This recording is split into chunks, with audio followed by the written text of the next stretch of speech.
With all of the chatter going on in today's world, it's incredibly important for you to be able to stand out from the crowd and communicate effectively. In fact, one of the most common traits of successful leaders that I've seen is that they're great communicators. They know how to get their point across. And while that is important in a workplace or if you're an entrepreneur, it's also important when it comes to dealing with your friends or your family members. Everyone is very clear on your goals and you communicate them accordingly. So today we're going to go through 8 ways for you to improve your own communication skills. Let's get started. The first one is exuding confidence. Strong communicators speak with a tone of confidence, and the audience always sees that. It doesn't matter who your audience is, whether you're giving a presentation or you're talking to a salesman.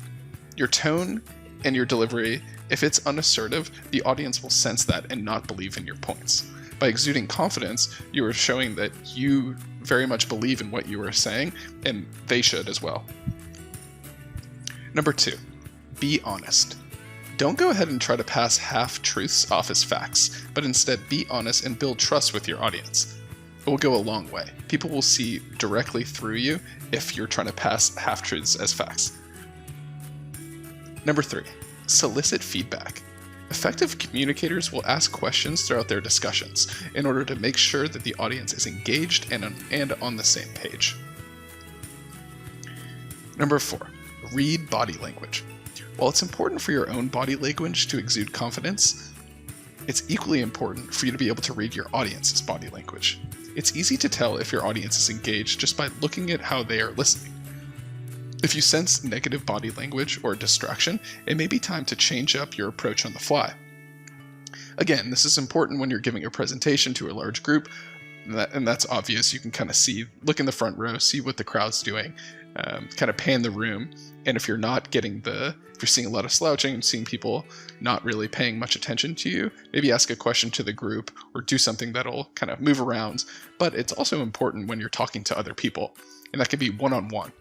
You can tell whether if you're talking to your boss or a colleague or a friend or family member, how they're reacting to you based on their body language. Sometimes, they might say something like it might feel like they're engaged or listening to you, but you can really read someone by kind of seeing how it's very hard to control body language. Number 5, be present. Stop worrying about the past and the future. Oh, what if they don't like what I'm saying? What if this goes entirely wrong? And instead be fully consumed with your current communication. Your audience needs to feel like you are communicating with them, and it's the most important thing that you can be doing at this very moment. When you're speaking with someone one-on-one, you're constantly checking your phone, or if you're out to dinner with a friend and you're constantly, checking on your phone. And there's reasons why you may need to, whether you have a child back home or something, but, it's sort of rude, and it makes it feel like you have something else going on when you're just constantly pulling out and maybe texting with other friends, or you're not in the moment. It's very, very off-putting. Number 6, know your audience. You don't communicate the same with every person in this world. By knowing and understanding your audience, you can tailor your discussions to best suit them. This is especially important when giving presentations. Know who your audience is out there and tailor everything, towards them. If you have a group of salesmen that you're presenting to, you are going to talk with them in a different tone. If you're presenting to a group of doctors, you're probably going to, go with a different approach. Know what motivates them. Number 7, and this kind of goes hand in hand with what we just talked about, that's be relatable. Once you know and understand your audience, you can try and relate to them. By finding common ground first, your message will often be, quote, heard more. Number 8, this is last, but it's probably one of the most important, and that's stop and listen. Oddly enough, you can communicate better by sometimes not even speaking at all. Let other people share their knowledge so you can understand more about where they are coming from.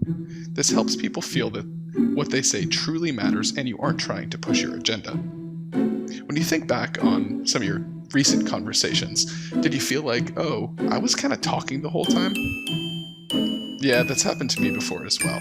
But the key is sometimes when you're out with friends or family, or you're speaking with colleagues and you're just kind of listening, and someone's like, oh man, I really like hanging out with this person, it's probably because that they feel like they're important. You're not just constantly pushing your agenda on them.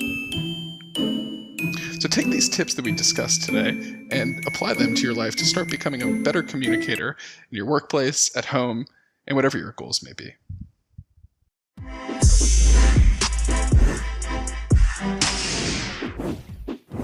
Thanks.